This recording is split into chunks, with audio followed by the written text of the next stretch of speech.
Donc l'intimité, ce n'est pas que faire l'amour, c'est aussi tout ce qui est tactile, les caresses, les bisous, euh, une caresse comme ça dans le dos en passant, enlacer tout simplement, faire un petit câlin.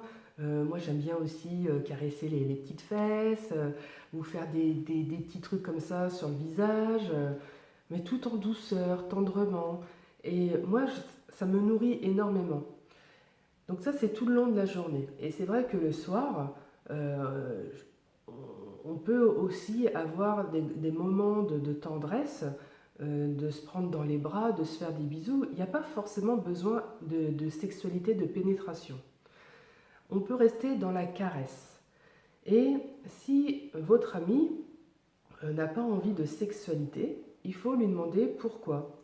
Tout simplement, mais sans que ça soit quelque chose d'agressif, hein, en lui disant, bah tiens, pourquoi tu n'as pas envie d'avoir de la sexualité? Qu'est-ce que tu préfères? Tu préfères peut-être quelque chose de plus tendre, de plus sensuel, de plus doux, et de connaître en fait ses envies.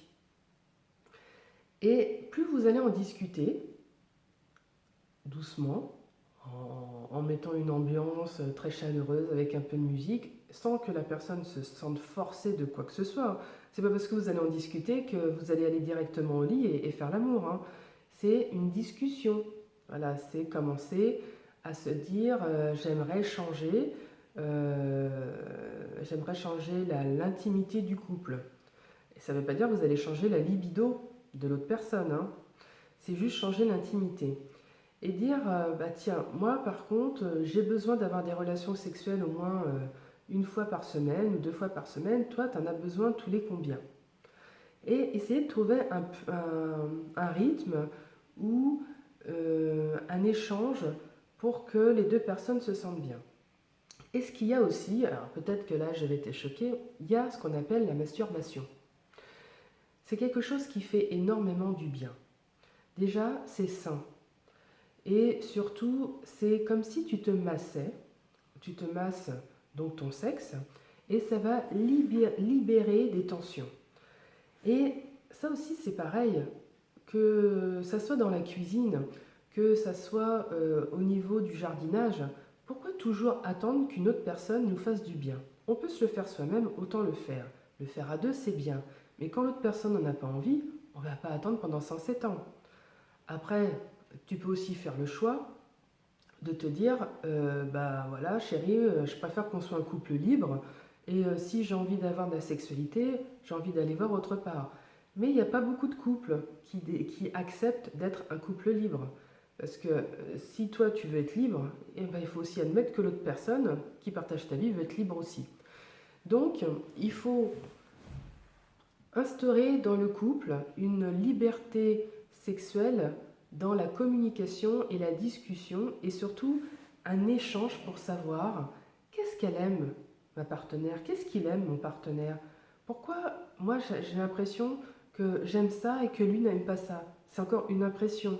Donc il faut vraiment discuter, il faut vraiment mettre, on va dire, carte sur table et dire, bon écoute chérie, est-ce qu'aujourd'hui, là, ce soir, tu as envie qu'on se fasse une petite soirée romantique, mais on fait que de la caresse, que du massage.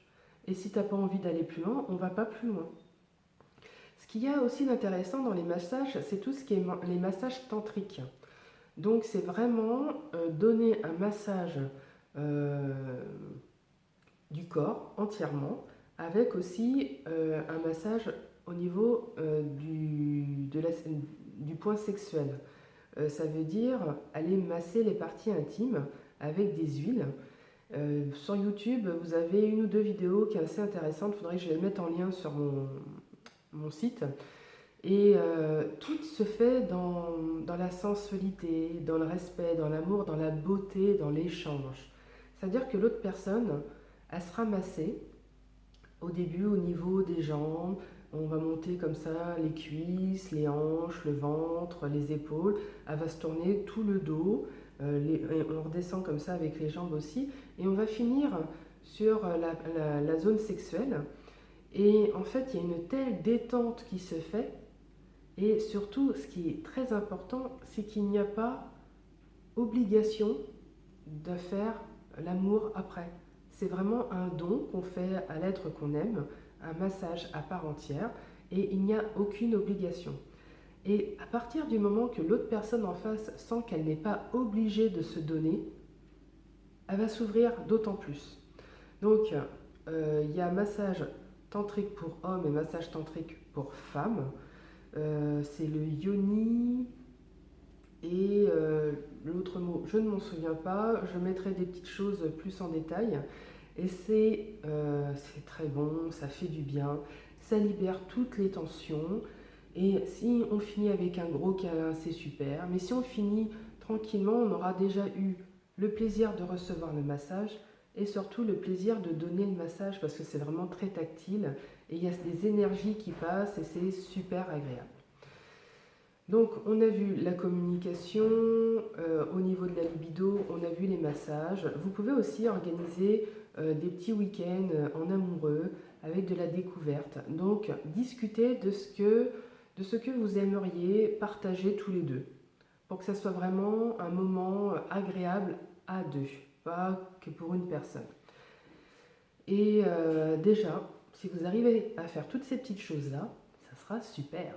Donc, on va dire que ça sera le premier épisode de la libido. Je donnerai d'autres vidéos sur la libido, mais je pense que déjà, là, pour commencer, c'est pas mal. Je te souhaite une très belle journée. Je te dis à bientôt.